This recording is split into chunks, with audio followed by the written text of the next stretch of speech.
Hey guys, haven't had a bunch of video progress lately, but we are making progress on the new studio every day. Got a bunch of stuff today for it. The room is in really good shape and ready to really start construction on that. But until then, I wanted to get something out on the new HPI Venture scale rig. Now we're starting to see some pictures and teasers of this thing here and there. We did get some more info on it here recently though. Just kind of wanted to go over what we know and what it looks like so far. Now it is a 1.9 frame railed style scale rig, so very similar to the Axial SCX10 or the Vetera Ascender G-Made Komodo sawback thing overall.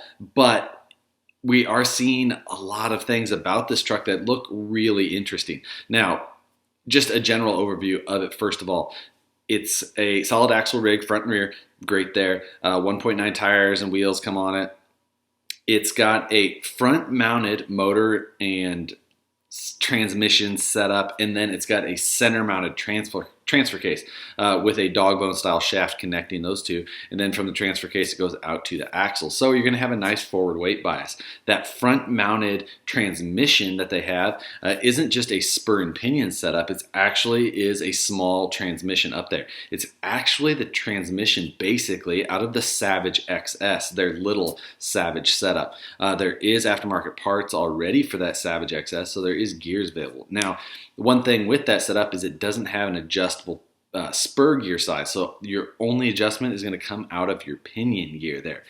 Probably not a big deal. We'll have to find out what the overall gearing is. I think we could actually figure that out now already with some of the specs we have, but we'll get to that here before too long. Anyway, I do suspect that they will have a decent gear ratio in that car. Now, it also has a chassis-mounted servo setup with a 3-link panhard style setup up front, very similar to the Vetera Ascender as far as, you know, just that basic overview of a 3-link panhard CMS. One thing about their front axle is it does have a behind the axle steering. Kind of cool there.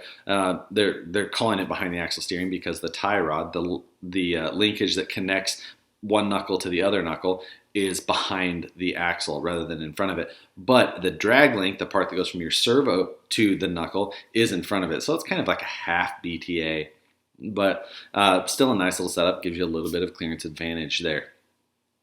Some people have been commenting that the servo is on the wrong side for a US based skit. You know, like normally your steering box on a vehicle in the US would be on the driver's side, the left side, and this one's on the right side. That's pretty nitpicky though, even for me. It doesn't bother me at all. The axles look great. Nice, small, center pumpkin style. Now, we found out from the Vetera Ascender that when they went to that small pumpkin, it basically meant that they got less gear reduction in there, which means you get torque twist. That was probably my biggest complaint with the Ascender. It was the massive amount of torque twist that it had. Now, I do like my Ascender. For so many of the things that it does very well. That torque twist, though, takes a lot of tuning and tweaking to try and tame, but you're never going to be able to completely calm it because it just simply has less gear reduction. Now, we'll see how this HPI handles that and how that all comes out in the wash. One thing that is nice about this new HPI is it does have a separate ring gear and locker setup where the Vetera is a one piece inside of that axle there. So, much nicer to have those two separate pieces, in my opinion. It does give you the options for hopefully different gears in the future, either underdrive, overdrive, that type of thing, or stronger gears and separate lockers to upgrade differently. When it's all in one piece like the Vetera, it makes it harder to find machined versions of gears since it's a much more complicated part. But nonetheless, hopefully that turns out all right. As far as the design of the axle, otherwise, it does have cast metal diff cover and link mounts, so they're separate from the actual axle housing. Of course, the diff cover is separate, we would expect that, but the link mounts are separate as well. They kind of clamp on, looks like probably key into the housing somehow, we don't know for sure, but they definitely clamp on, and then the links mount behind them. So it does have a nice metal link mount already. It is a single shear, not a big deal. Single shear just means that there's one plane that comes up and then the link bolts to the side of that. It doesn't have two where the link comes in the center of it. That's all that the single shear means. Now the center mounted transfer case sits nice and low. The skid plate kind of contours around it. Looks like it should work pretty good. It's got a pretty just nice low profile skid plate, which I do like. The Vetera had a pretty bulky center mounted transmission, with kind of sat cockeyed. It had a lot of depth in there. Like if you ever noticed, you put the screws in from the bottom, it had a deep pocket in there before you actually got to the transmission. Doesn't look like this will have the same type of thing, closer to what the SCX10 already has, but it looks like they got that center mounted transfer case even lower. I do like that, for the most part, that the center mounted T case looks nice and small. For those of you guys who are going to use this for a in-depth type scale build where you're going to want a full interior, you're on a really good base already. There's not a lot happening in the middle there with everything moved up front already. So I could see that as a huge bonus for those guys that are really looking for that. I've had builds where I moved everything up front and tried to keep that center point as minimal as possible. So this, you're way ahead of the game already with this car as a base. It does have a rear-mounted battery compartment, box, tray, whatever you want to call it. They say that it's got a couple of clips that hold that whole thing in there. So it's set up for like a stick pack type deal. Pretty, universal as far as how that goes, other than like Vetera. Vetera did not go that route. They went with that much smaller battery tray that kind of sat and rode on the front links in kind of a floating method, which was a cool deal and really performance oriented, which I like. Performance oriented. It's probably where I lean most of the time. Battery in the rear, it's fine. We'll figure it out. We'll figure out how it fits in our builds best, and if it needs to be relocated for one build or another. Battery options are pretty much, I see why they do it, why they want it just as universal as possible. It does look like this truck has plastic links. We get it. It's cheap. As far as that goes, we'll take it. It looked like maybe it had one aluminum link on the upper from the video that we saw from the Nuremberg Toy Fair. But, we'll see how this all comes out. That might be the case, might not be. I don't know. I could have seen something wrong if maybe I'm not remembering 100% correctly. Beyond that, it comes with an FJ Cruiser body. Take it or leave it. Bodies are easy to change. I'm not an FJ fan personally. Just don't care for FJs. The new style, old style. Love the 40s, all those, but the new style ones, I take it or leave it. So comes with a body. Take it off, change it, run it, whatever you want to do. Tires and wheels. It comes with a beadlock style wheel, which is not a beadlock. It's just a glue-on wheel. Axial's doing that. Vetera did that. It's kind of the way that they have to go to save money, which is understandable. The tires, though, they don't look great. They've got an odd tread pattern.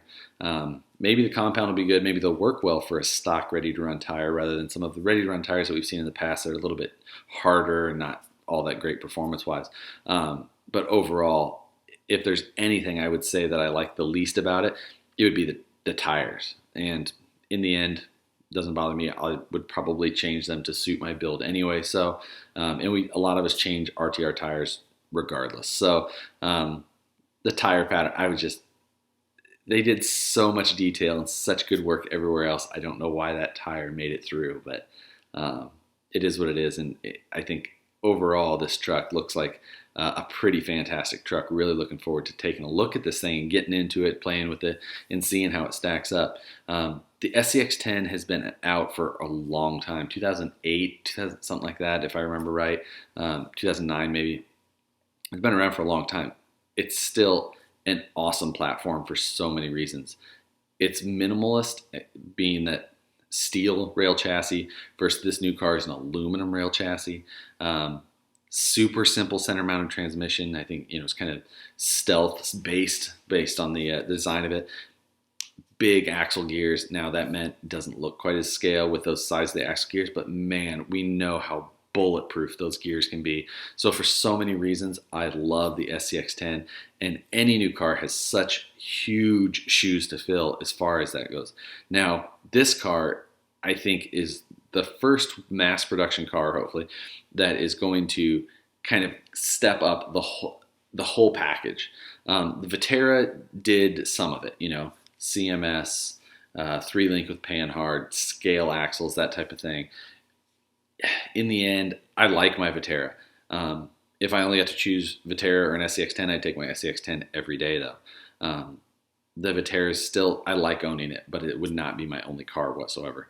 So this car is the first one I'm looking at thinking, I'm really wondering how this is going to stack up to the SCX10. The SCX10 now has been out for so long. There's so many of them. Are you ever going to be more popular than that? I would say probably not. Not in anywhere near the near future. So it's going to be interesting to see how this one compares. You know, the Axial has such a huge following. I don't think you're ever going to knock it down, especially since Axial has the SCX10, Wraith, Bomber now, Deadbolt, Score, Yeti, all that different thing. So many cars, they own this market right now. And I just wonder what HPI is going to do as they come into this market. Are they going to are they going to make a big splash? The Vitara tried. It's still there. It's still moving forward, still progressing, but it wasn't the huge splash that it maybe could have been. I don't know why maybe it wasn't as big, but this HPI is going to be the first one to really see what it can do and how big it can be. And I'm really excited to see this car and really excited to start playing around with it. So that's the next one to look out for. We don't know details, specs, dates, anything yet.